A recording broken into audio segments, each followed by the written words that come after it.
The term Kafkaesque has become a cultural touchstone. It is not merely an adjective, but a diagnosis of a distinctly modern condition, defined by existential alienation, impenetrable bureaucracy, and surreal absurdity. This profoundly unsettling worldview was born from the life and work of Franz Kafka, a German-speaking Jewish writer from Prague. In his short lifetime, he produced a body of work that has come to epitomize the anxieties of the 20th century and beyond. His enigmatic novels and stories gave form to the experience of individuals confronting vast, impersonal, and often irrational forces. This video explores Kafka's life, his seminal works, and the inextricable link between his personal struggles and his literary creations. His professional life as an insurance clerk, his anguished relationships, and his evolving cultural identity all served as the raw material for the thematic core of his enduring legacy.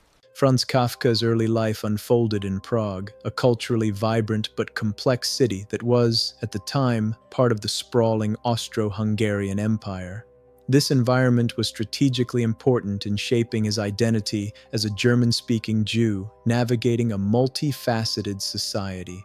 This experience laid the foundation for his later literary explorations of alienation, authority, and the individual's search for a place in an often incomprehensible world.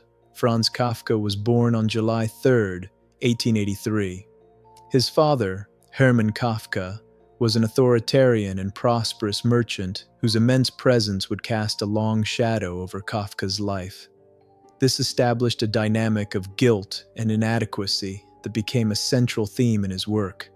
His mother, Julie Lowy, embodied the family's middle-class ambitions. Kafka pursued his education in Prague, eventually enrolling at Charles University, where he applied himself seriously to the study of law. He successfully obtained a doctorate in law in 1906. Following his doctorate, he completed 1 year of mandatory legal training, setting him on a path toward a respectable professional career that he would find both necessary and suffocating. During his university years, in 1902, Kafka met Max Brod.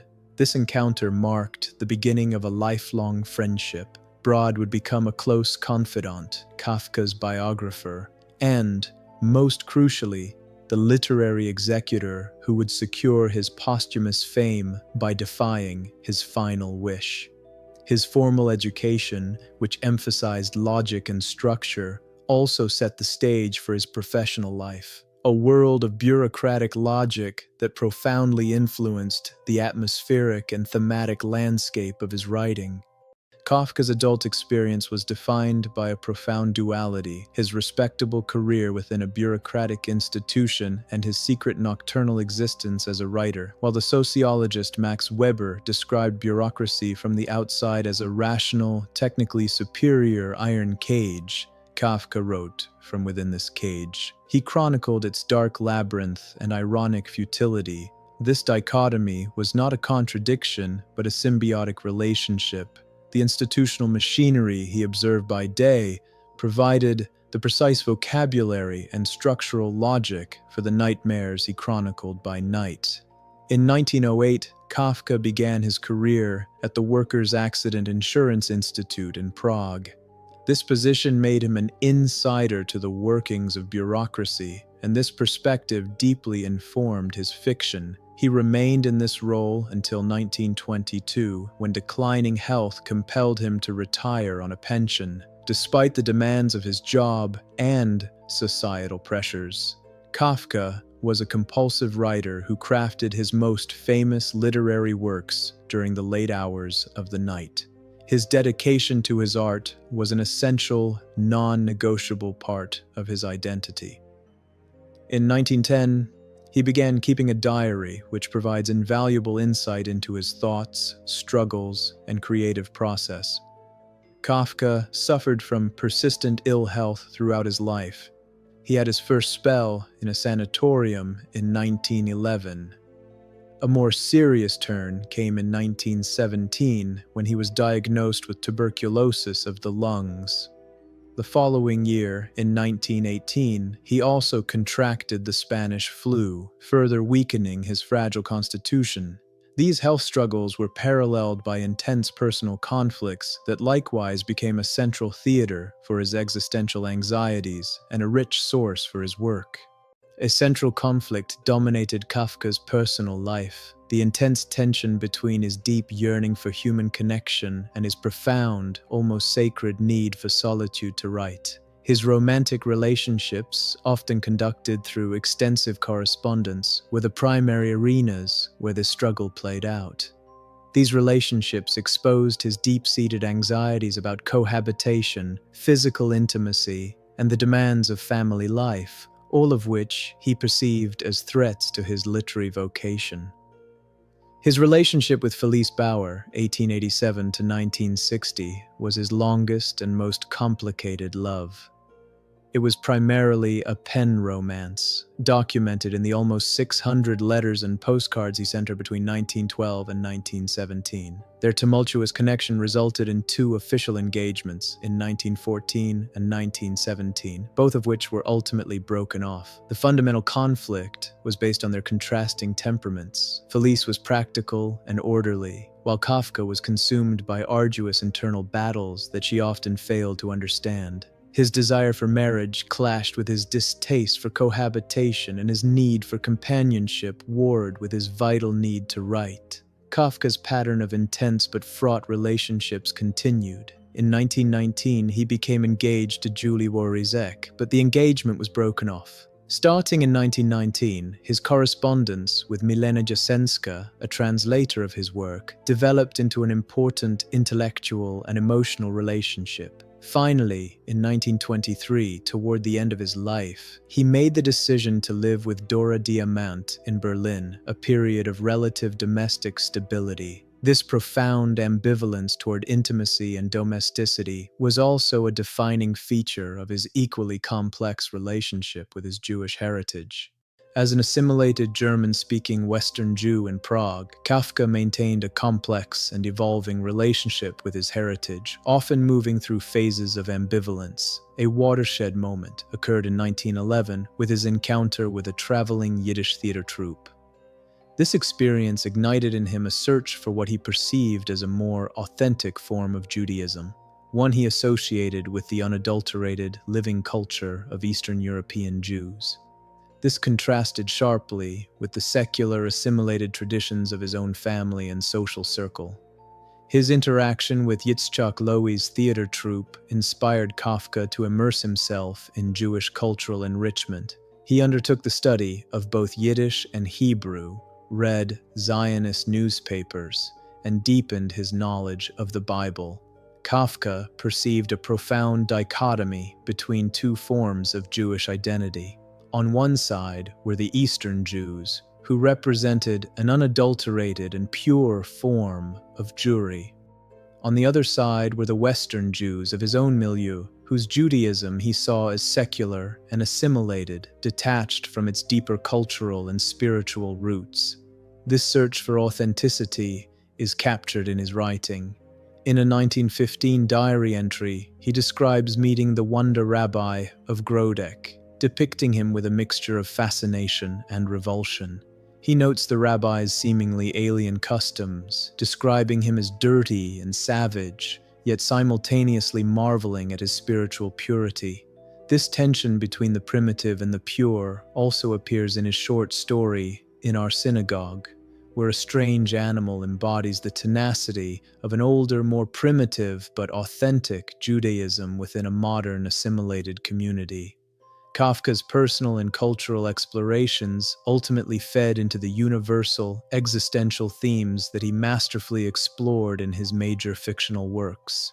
Kafka's major novels and stories are the ultimate sublimation of his unique and haunting worldview. In these works, he blends mystery, profound isolation, and the crushing weight of bureaucracy to explore the absurdity of the human condition. One of his most influential works is the Metamorphosis, 1915. It begins with one of literature's most startling transformations. The traveling salesman Gregor Samsa awakens one morning to find himself turned into a giant insect. The story explores identity, alienation, isolation, and transformation. Gregor's physical change serves as a powerful metaphor for the emotional estrangement felt by an individual no longer perceived as useful, a direct reflection of Kafka's own feelings of estrangement and his profound need for solitude to pursue his art. Another major novel is The Trial, 1925. It opens with the famous line, "Someone must have been telling lies about Joseph K. He knew he had done nothing wrong, but one morning he was arrested." The novel recounts the story of a respectable bank clerk prosecuted by a remote and inaccessible authority without ever being informed of his crime. It is a terrifying parody of a dark legal system, symbolizing the individual's helpless struggle against an incomprehensible and unjust institutional power. The absurdity is palpable, particularly in the discovery that the magistrate's law books are, in fact, pornographic novels. Joseph K.'s undefined guilt directly mirrors Kafka's own lifelong struggles with self-doubt and his fraught relationship with his authoritarian father. Finally, in the unfinished novel The Castle, the protagonist, known only as K, arrives in a village governed by a mysterious castle. The plot centers on his futile and relentless attempts to communicate with the enigmatic authorities of the castle to clarify his purpose there. The novel is a masterful exploration of themes such as bureaucracy, the search for meaning, isolation, and failed communication. It functions as a powerful allegory for a person's attempt to connect with a higher, inaccessible power, and is a poignant reflection of the bureaucratic opacity Kafka experienced daily in his professional life. These literary themes were not mere fictional constructs, but direct transmutations of the biographical realities and psychological anxieties that shaped Kafka's life. The term Kafkaesque describes a condition where individuals are trapped by forces that are simultaneously oppressive, irrational, and absurd. This concept is a synthesis of the core anxieties that defined Kafka's life and his fiction. Kafka's works offer a scathing critique of vast, dehumanizing systems. This theme of bureaucracy and impersonal power is a direct sublimation of his career in the Workers' Accident Insurance Bureau. This insider's view revealed how bureaucratic machinations produce socially constructed meaninglessness, foster managed inaction, and instill a sense of taught helplessness in those they are meant to serve. The system often feels arbitrary, irrational, and inhumane. A profound sense of alienation and isolation permeates his characters. This theme is a direct reflection of Kafka's documented personal struggles, including his acute need for solitude to write, his social position as a German-speaking Jew in Prague, and the emotional distance inherent in his pen romance with Felice Bauer. His narratives are defined by absurdity and the search for meaning, embodied by the confrontation with nonsensical situations and an unnerving lack of clarity. This captures the existentialist view that human life is a fruitless search for purpose in an unintelligible universe. Finally, a pervasive and often undefined sense of guilt and responsibility haunts his protagonists, most notably Joseph K. This theme is a powerful reflection of Kafka's own documented personal struggles with self-doubt and his fraught relationship with his authoritarian father, a conflict he explored extensively in his letter to his father. The final years of Franz Kafka's life were marked by a steady deterioration of his health, yet his dedication to writing remained unwavering. In 1923, he went to live with Dora Diamant in Berlin, a period of fragile contentment. When his tuberculosis worsened and became critical, it was Dora who took him to a sanatorium in Austria for treatment. Franz Kafka died on June 3, 1924, at the age of 40. Before his death, he gave a clear instruction to his close friend, Max Brod, to burn all of his writings. Brod, however, was convinced of his friend's genius and could not bring himself to carry out this wish. He defied the instruction and instead began the process of preparing Kafka's unpublished manuscripts for publication, including the novels The Trial and The Castle. Although Kafka published very little and did not witness great success during his lifetime, Broad's decision was monumental. His actions led to Kafka becoming recognized as one of the foremost and most influential novelists of the 20th century, whose work would have a significant and lasting impact on world literature. The quiet end of a life lived in turmoil gave way to a posthumous renown that would cement his place in the literary canon for generations to come.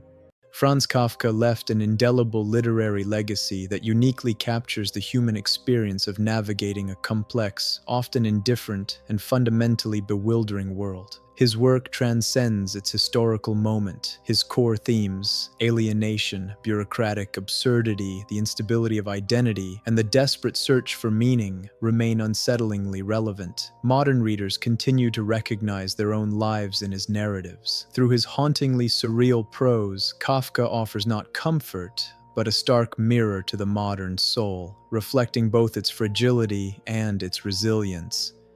It is this unflinching honesty that ensures his work will continue to be studied and profoundly felt by future generations. Thank you for joining us on this journey into the haunting world of Franz Kafka, a writer who transformed personal anguish into timeless insight. If his words still echo in the modern heart, it is because they remind us that even in alienation, our search for meaning binds us together. Thanks for hanging out with me today. If you enjoyed this breakdown, make sure to hit that like button, subscribe, and ring the bell so you don't miss the next deep dive. See you in the next video.